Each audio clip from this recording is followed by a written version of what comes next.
ॐ सहनाववतु सहनौ भुनक्तु सह वीर्यं करवावहै तेजस्विनावधीतमस्तु मा विद्विषावहै।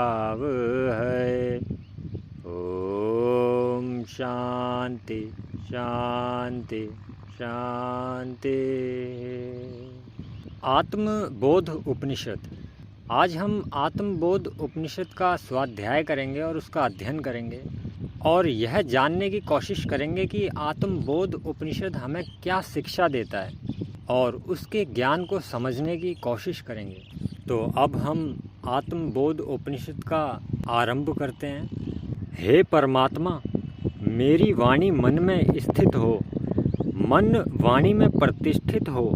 हे परमात्मा, आप मेरे समक्ष प्रकट हो, मेरे लिए वेद का ज्ञान लाएं, उसे प्रकट करें। मैं पिछला पढ़ा हुआ अपना ज्ञान बिल्कुल भी ना भूलूं और इस स्वाध्यायशील प्रवृत्ति से मैं दिन और रात एक कर दूं। मेरा सीखना हमेशा चलता ही रहे। मैं हर समय हर पल हमेशा सत्य ही बोलूं। ब्रह्मा मेरी रक्षा करें, ब्रह्मा मेरे आचार्य मेरे गुरु की भी रक्षा करें। त्रिविध ताप शांत हो। स्वयं अपने आप में आनंद स्वरूप विराट ब्रह्मा पुरुष अकार उकार मकार से युक्त यह तीनों अक्षरों वाला ओमकार रूप प्रणव का स्वरूप है। इसका जप करने से योगी जन सांसारिक बंधनों से मुक्त हो जाते हैं। शंख चक्र एवं गदा को धारण करने वाले परमात्मा स्वरूप भगवान नारायण के लिए नमस्कार है। ओम नमो नारायणाय। इस मंत्र की उपासना करने वाला मनुष्य जो है वह वैकुंठ धाम को प्राप्त करता है। जो यह हृदय है, यह हृदय रूपी कमल है, वही ब्रह्मापुर है। केवल अकेला वही क्षेत्र बिजली की तरह अथवा दीपक के सदृश प्रकाशमान होता है।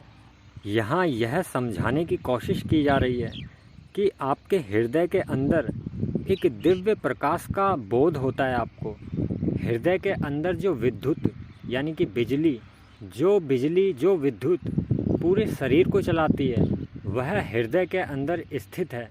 और आप में से काफ़ी लोगों को पता भी होगा इसके बारे में। जो वर्तमान समय में ईसीजी जो यंत्र हैं, मशीनें हैं, वह भी इसी विद्युत को पकड़ती हैं, उसी विद्युत की जांच करती हैं। देवकी पुत्र भगवान कृष्ण ब्राह्मणों का हित चाहने वाले हैं। वे मधुसूदन ब्राह्मणों का सदा हित करने वाले हैं। कमल के समान नेत्रों वाले भगवान विष्णु ब्राह्मणों के शुभ चिंतक हैं तथा वे अविनाशी भगवान ब्राह्मणों के प्रिय हैं। मैं विवेक और बुद्धि से युक्त हूँ। मैं आत्मा को अद्वैत रूप में जानता हूँ, तब भी शरीर रहते बंध मोक्ष आदि व्यवहार वाला हूँ। मैं यह जानता हूँ कि यह शरीर जो है वह तो नाशवान है, उसका तो एक दिन अंत हो जाएगा और शाश्वत जो है वह है। मैं उस शाश्वत पे यकीन करता हूँ और मैं उस शाश्वत को जानता हूँ कि मेरा स्वरूप इन हार्ड मास से बना हुआ नहीं है। मैं तो आत्म स्वरूप हूँ। लेकिन फिर भी अभी तो मेरे पास में यह भौतिकी शरीर है, इसलिए मैं हमेशा सदाचार ही करता हूँ। मैं कभी भी किसी के साथ में कुछ गलत नहीं करता, हमेशा सत्य ही बोलता हूँ और मन में केवल मोक्ष की धारणा ही रखता हूँ। मुझे ऐसा लगता है कि मैं इस प्रपंच से, इन पंच महाभूतों से मुक्त हो चुका हूँ, इन तत्वों से मैं मुक्त हो चुका हूँ। यह शरीर मेरा नहीं है, यह मैं जान चुका हूँ। मेरा स्वरूप तो कुछ और ही है, लेकिन फिर भी ना जाने क्यों यह सृष्टि मुझे सत्य की तरह ही दिखाई देती है। जैसे अंधेरे में पड़ी हुई रस्सी हमें सांप की तरह दिखाई देती है। हमको लगता है कि वहाँ पर सांप है, लेकिन जैसे ही कोई लाइट जलाता है तो हमारा भ्रम टूट जाता है और वास्तविकता सामने आ जाती है कि कोई वहाँ सांप नहीं है, वहाँ तो मात्र एक रस्सी का टुकड़ा है। तो जैसे अंधेरे में उस रस्सी के टुकड़े को मैं भ्रमवश सांप समझ बैठा था, उसी तरह यह सृष्टि भी भ्रमवश ही पैदा हो गई है। जिस तरीके से उस रस्सी में सांप का अस्तित्व था, उसी तरीके से इस सृष्टि का भी अस्तित्व है। केवल वह ब्रह्मा ही है इस सृष्टि को चलाने वाला, और उसी के आधार पर ये पांचों तत्व चलते हैं। यह जगत तो है ही नहीं, लेकिन जिस तरीके से शक्कर गन्ने के अंदर मौजूद होती है, उसी तरीके से ब्रह्मा जो है वह तीनों लोकों में मौजूद है। जिस प्रकार सागर में बुलबुलों से लेकर तरंगे तक कल्पित हैं, उसी प्रकार मेरे द्वारा ब्रह्मा से लेकर हर एक जीव जंतु कल्पित है। जिस तरीके से पानी में रहने वाली मछली को पानी की कोई इच्छा नहीं होती, उसको प्यास नहीं लगती, उसी तरह मैं आनंद स्वरूप में होने से मुझे विषयों की भी कोई इच्छा नहीं रहती और ना ही मुझे कुछ आनंद की इच्छा होती है। जिस प्रकार किसी मनुष्य के पास में धन संपत्ति का अपार भंडार हो तो उसको दरिद्रता से डर नहीं लगता, उसी प्रकार मैं ही ब्रह्मा हूँ और मैं तो हमेशा से आनंद में ही हूँ। इसलिए मुझे कुछ और पाने की इच्छा नहीं होती। एक बुद्धिमान पुरुष जिस तरह जहर और अमृत को देखकर जहर को वो त्याग देता है और अमृत का वो सेवन करता है, उसी प्रकार मैं आत्मा को देखकर जो भी कुछ आत्मा नहीं है उस सब का मैं त्याग करता हूँ। जिस प्रकार एक घड़े के अंदर चंद्रमा की रोशनी पड़ती है तो घड़े के टूट जाने के बाद में चंद्रमा नष्ट नहीं होता, उसी प्रकार जब यह शरीर नष्ट हो जाएगा तो वह ब्रह्मा नष्ट नहीं होता, क्योंकि वह ब्रह्मा मैं ही हूँ।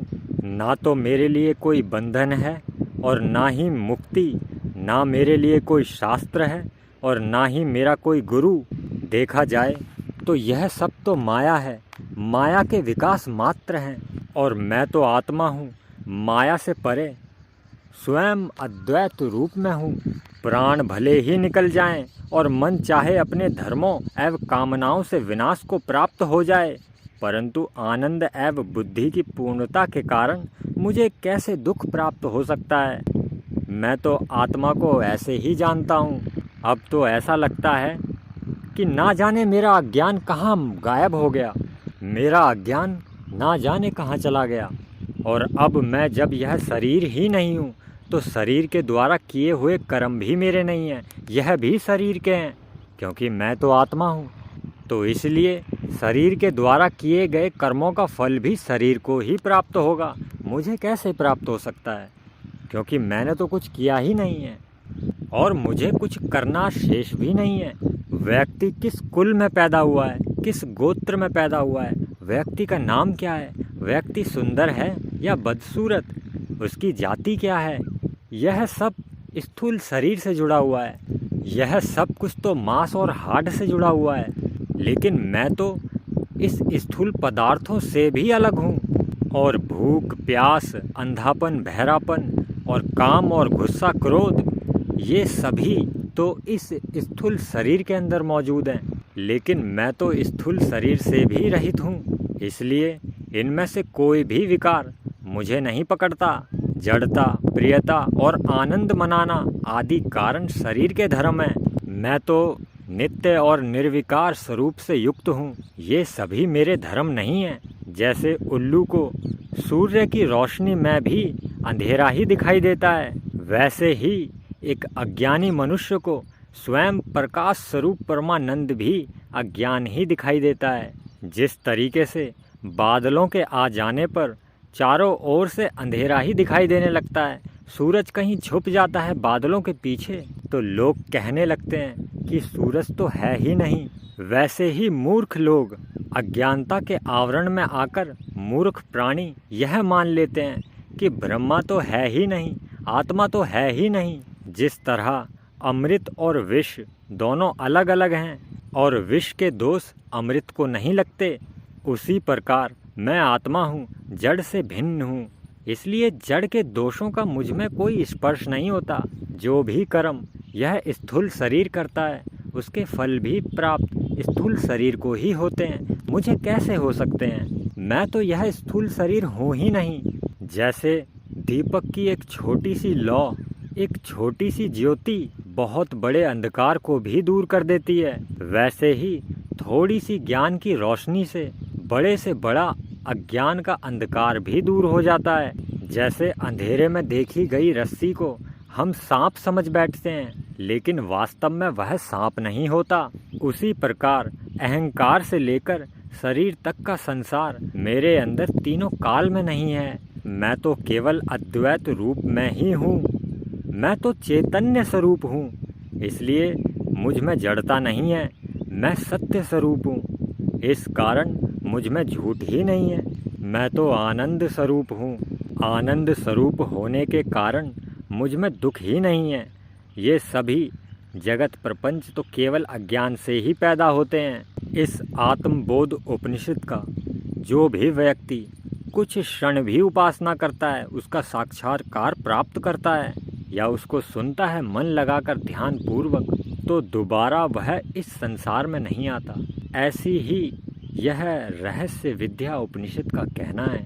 आत्मबोध उपनिषद समाप्त हुआ। ओम नमः शिवाय।